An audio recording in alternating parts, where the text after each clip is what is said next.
G'day my friends and welcome to Marty's Garden here on YouTube for unboxing of the Tumbleweed Cube Worm Farm, the competitor to the Maize Worm Farm, which looks very similar to this, but they may be totally different. I don't know until we unbox it and have a look inside at this worm farm. The new compact design that is supposed to, well, recycle 3 kilos of spent material, you know, like your kitchen scraps, in a week. Now, I reckon we'll need to do a further review on the line after a few months of testing and trialing this. Now, I bought this with my own money. This is not sponsored or anything like that, so I can give you a real review on the unboxing and see what I think, like my first impressions of this worm farm. Alright, so let's have a look inside the box, shall we? The only thing is, there was a bit of sticky tape on there and I think it's been unboxed already, but let's get going. I really want to get inside and have a look at this thing. Hopefully all the parts are there. Oh look, I'm boxing it up upside down at the moment. It should have a top and bottom on there, right? I'm showing you what the top and what the bottom is. But what we'll do is we'll get rid of that box and put it over there, and we'll get this, so the logo, I really like the look of that logo, Tumbleweed Cube. That looks really cool. It's the same colours nearly as the Maize Worm Farm. We'll open it up inside and have a look what's inside. So I think they're legs. I know there's a spot that captures the liquid down below, so I'd say that's it for that. And we've got inside also our peat bedding, which is really cool, the 4 legs. And then I think there's probably like, yeah, what do we got here? Very simple, just attaching the legs, the lid and the system together. But what I can see is that there's a tray here with a handle. Now that is quite innovative. It's the first time I've seen that, so because they're always difficult to pull out. So that's really solved that problem of getting that out. And oh, we've got, ooh, 2 handles. That is way cool. I really like that because they can get really heavy, the castings. And there's the hole down in it there. Woo, get my little finger through there. And obviously what we do is we put the legs on. So let's do that. Let's see how easy it goes together without having to read the instructions. Because really, who reads the instructions these days? Everyone? What do you think, Karen? You trying to be cool?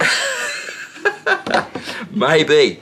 It took me about 3 little turns to figure that out. Now I know someone that's into sort of DIY would have figured that out in like 5 seconds faster than me.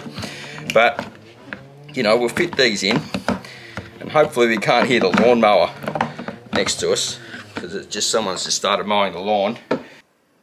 Sorry about that, guys, but I figured it out. There's these little clips in here and they fit in really well into the worm farm. They just lock in and makes it really strong. Now down here is the hole for the collection bay, right?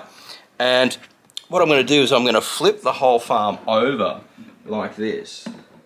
And I'm going to bring it around so the collection bay is at the front of you down here. Now this thing looks like it slides in underneath there somehow. Maybe it slides in into there like that. Does it slide in there? Yeah, it does. I'll help you. You put it in, Karen. I can't see why I'm doing that.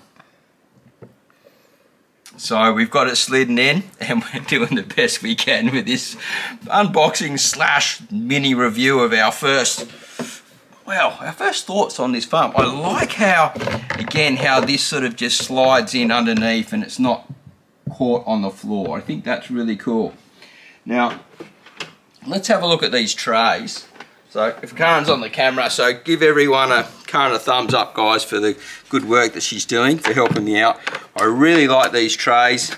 They're good size holes for the worms to move in and out through, the little baby ones, and to let the liquid through. The big ones will still move through that, believe it or not. But the first tray is what we need. And so I want to read the instructions a little bit more on this farm, but what I'll be doing is setting up all the bedding down below, locking that in like that, and then putting this next one with an inch, only around about an inch of bedding. Then I'd be covering it over with the food, and then I'd be covering it over the cloth. Now, you don't have to do that. You can just sort of do the one tray system, just like I teach in my course. Well, there's a link down below how to use all these really cool worm farms. Check that out if you really want to get worm farming and get serious with it and not make mistakes along the way. So I'm just going to put this back on here, the cocoa peat thing. Have another look at the lid. Some really good airflow in the lid here. This has been one of the problems with these farms, is they just don't put enough airflow in them. And a good strong handle. Overall, I reckon the cube looks pretty awesome, eh? Like, I think it's a really stylish little worm farm, but as I said, I think I need to put it through a trial. That's what I'll do in the next few months and give you regular updates on it. And what we're going to do is we're going to do a maze worm farm versus a tumbleweed cube. Yeah, competition, I reckon. Let me know what you think about this so far, or if you've got one and it's working well for you. I'd love to hear what you've got to say right here on the show at Marty's Garden. You have a great day. Happy worm farming, and say bye, Karen. See you guys.